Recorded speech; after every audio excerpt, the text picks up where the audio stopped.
Hello and welcome to yet another episode of the Motown Show, where we not just get you the latest what's happening in the Indian automotive world, but along with that also get you some exclusive interactions. But before we get going with that, let's also tell you what's the latest that we have gathered in the Indian auto space in the week gone by. So it was indeed the last week where we have seen a bit of a slowdown in the Indian automotive industry because everybody is just waiting out for that 22nd September to come in with the new rates of the GSTs. But not just that, it was the leader Maruti Suzuki that did come out with the price cuts announcements, wherein for some of the small cars the price cuts has been as high as 1.3 lakhs, and that was interesting to note because they did not just only adjust that GST from 28% to 18% now, but they have actually offered discounts or rather cuts way more than that.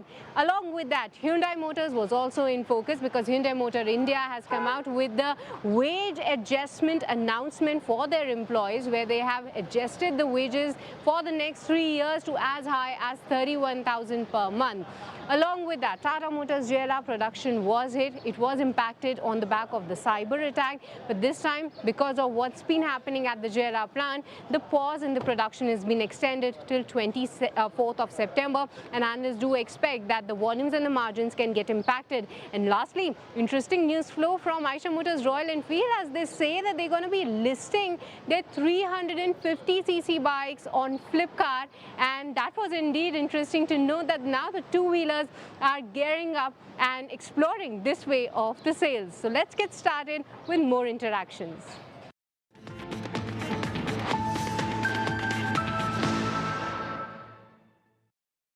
So while everybody is talking about the GST resets that had happened for the new cars, what's really in store for the used car market in India? Because that too is booming, and what's the situation on ground?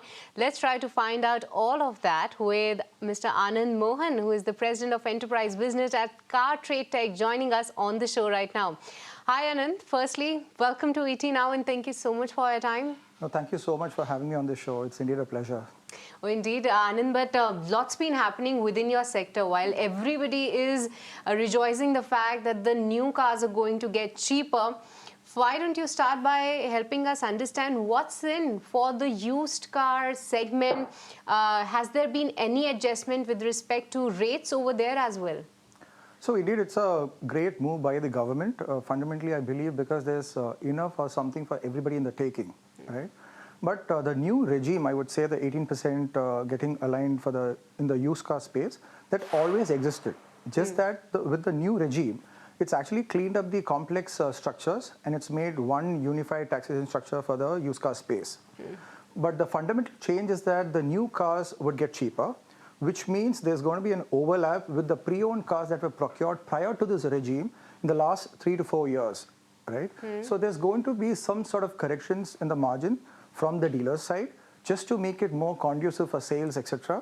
So the liquidation would happen, right? Because the cost of carrying the inventory, especially considering the real estate prices in metros, right, would add to the burden of the trade and commerce, right? So there's going to be an influx there. And when you say that there are more people going to buy new cars, there's also going to be an infusion of supply through the trade-in channel. So overall, it's going to be a positive sentiment, but a short-term pain for a longer-term gain is what I would want to believe. But short-term pain basically for the dealers per se, because the customers are any which ways benefiting because the car prices are going to get lower. Yeah, because car prices will get lower because the decision-making would kind of lead to a fundamental shift in the buying decision. Yeah. But the ones that were procured prior to this period, I don't think so they are affected by any chance. So largely it's going to be like a status quo. All right, but yes, indeed, this particular segment overall, we have seen that is seeing a decent growth in Indian markets. We can't call it a fantastic growth, but in a way, the used car market is expanding. But help us understand that what sort of a trend do you see is shaping up in India? Because it's a bit fragmented, the tier 1, tier 2, tier 3 cities. What sort of a traction that you are getting to see from these markets? So more than the tiers, the geographical distribution, I would want to look at the segments that are driving the growth in these tiers, right? because these are markets that are relatively more sensitive to pricing. So the smaller cars, of course, they fall in the 5 to 8% bracket as per the new regime, and also the entry-level trims of the mid-segment cars that drive the entire sales in these markets. So overall, I would believe this would catalyze the growth, not just the tier 1, tier 2, tier 3, but markets beyond that, especially the upcountry markets. So that's something that we are quite bullish about. All right, but along with that, Anand, let's just talk about the diversifications in terms of the GST cuts has been announced, because the small cars are going to be more affordable now, while the SUVs, which any which ways was getting a lot of traction, and even government believed that that buyer is not getting that impact right now, and though there were some relaxations on that front. But from the used car market, what's your sense that how small cars are expected to perform? Because I believe that in this slowdown of late, wherein some of the OEMs were talking about, even small cars, you were also experiencing, you must be also experiencing, that wasn't the preferred destination of a buyer, or was it? Exactly, because the buying preferences have changed, right? Because the preferences moving towards utility vehicles, SUV driving the growth, etc. So we do see a paradigm shift in buying preferences and the sales mix, all of that. And the smaller cars, as I mentioned earlier, right, it's about the 5 to 8% bracket. This is the price sensitive market. It's a very frugal segment of consumers. So it's going to catalyze the overall scenario of growth, right, across markets, and also the mid-segment cars with the entry-level trims. So there are discounts being already announced by the OEMs to sort of catalyze bookings, etc. So we should see a better festive going forward. Oh, they will, but everybody is excited about it, and we also keep talking to a lot of OEMs, but the discounts are offered there. But I just wanted to get a sense there that in the used car platforms, have the dealers also starting giving more discounts? So the corrections would happen, right? Because on the margins front, because the dealers would want to capitalize on this the wave that is riding right now. So they would want to sort of capitalize on that, which means there would be a marginal cuts on the dealer margins. Yeah. So I think it's again a corrective measure, because you need to take these corrections. You don't need to see it as margin cuts, but from a trade commerce point of view, in the longer run, just to get realigned to what the structures imply on us. So these corrections are necessary to get immune to whatever trade cyclicalities over longer term. No, because for you guys, there could be some adjustment with respect to price, but even auto OEMs are still puzzling their heads around that what will happen to the compensation cess, right? So compensation cess, I think, would be taken care of. They would sort of figure out a way, because from an OEM point of view, what is more important is to get the units off the shelf. Yeah. They would be thinking of the consumers first, the last mile delivery, etc. Yes. And then probably look at the economics at an internal level. So No, the company is also excited, and some have actually announced before 22nd September as well. But coming back to the used car market, Anand, you have been in this industry for, I believe, more than a decade now. Yeah. You have so much of hands-on experience to that. Help us understand, how have you witnessed India as a market growing with respect to used car market? Because there's always a debate that there's a long headroom of growth in terms of the TAM and in terms of how we compare ourselves with the global peers. One needs to understand we are an exceptionally growing market. We are already the third largest auto market in the world in terms of sales. In 2022 is when we overtook Japan, right?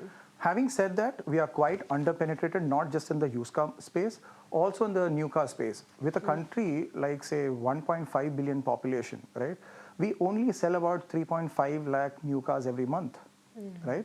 So even if you look at the ratios of new to pre-owned cars, it's about 1 to 1.4, which was probably 1 to 1, say, 5 years ago. This has been a growth which is fundamentally fueled by growing consumer confidence, better financing options, digital adoption, all of that. Yeah. But if you compare yourselves with the highly developed markets, this ratio is about 1 to 4. In the UK, there are about 4 pre-owned cars sold for every new car sold. Indeed.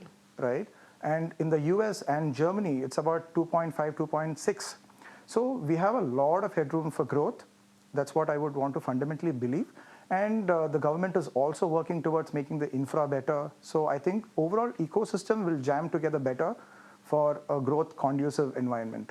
But being a used car market player, because whenever you go and buy a car, it's not just that the car that you are buying. It's involved financing, warranties, and we have seen the OEMs don't give you just the car; they cater to all your needs. But with respect to the used car market player, because in this market as well, we still have that bifurcation of organized versus unorganized. But as an organized player, what are your thoughts that which can be the other avenues for growing and monetizing in terms of the used car? Can it be warranties? Can it be some more financing options? Fortunately, it will be all. Okay. For a simple reason that we've not done a good job in any of these fronts over the years, right? Even today, people are very apprehensive before buying a used car. They are not still getting that assurance that they need to get. What will happen to my car, right? Who's going to stand by me, right? Which is not the case with a new car because there's a dealer, there's an OEM, there's a warranty, there's a service package, all of that. So all of these needs to get consolidated, needs to get institutionalized in a larger way. But having said that, we've come a long way because when you transact on the used car space, the buyer, the seller, the dealer, and the other middlemen, it's all a rough patch. There's a lot of ambiguity, right? With the RC limit being a challenge, all of that. So I believe with time, there's a lot of headroom for growth and all these avenues will help monetize. Monetization is just an eventual outcome, right? What really needs to be done is to make all of this conducive for more people stacking up in the market to buy pre-owned cars. Once you crack that, then everything else will fall in place, is what I believe. Indeed, interesting. But Anand, let's talk about your business. And we just wanted to get a sense that because post GST and everybody is waiting out for 22nd September to hit in. But during this time, how has the traction been? Because we keep talking to OEMs and they're saying that people are in a little bit of a wait and watch mode. But they are also excited about 22nd September. What about you guys? How has the traction been? Proof of the pudding lies in eating it, right? So you'll have to wait for 22nd to see how the market really jams up, right? But we see a lot of pent-up demand across dealers, even across financials. There are a lot of logins, but disbursements are being held because they're just waiting for the D date to sort of open up. Yeah. But on account of just the announcement of the GST, right? We've seen a surge of about 25% and upwards in terms of traffic across all our consumer platforms. Oh. So that should be like a strong indication considering the fact that we slice across a significant population of this country. So, yeah. No, that's really interesting to note that. But Anand, so good having you on the channel today, I must say. Pleasure. And thank you so much. And we look forward to more indeed. Thank you so much.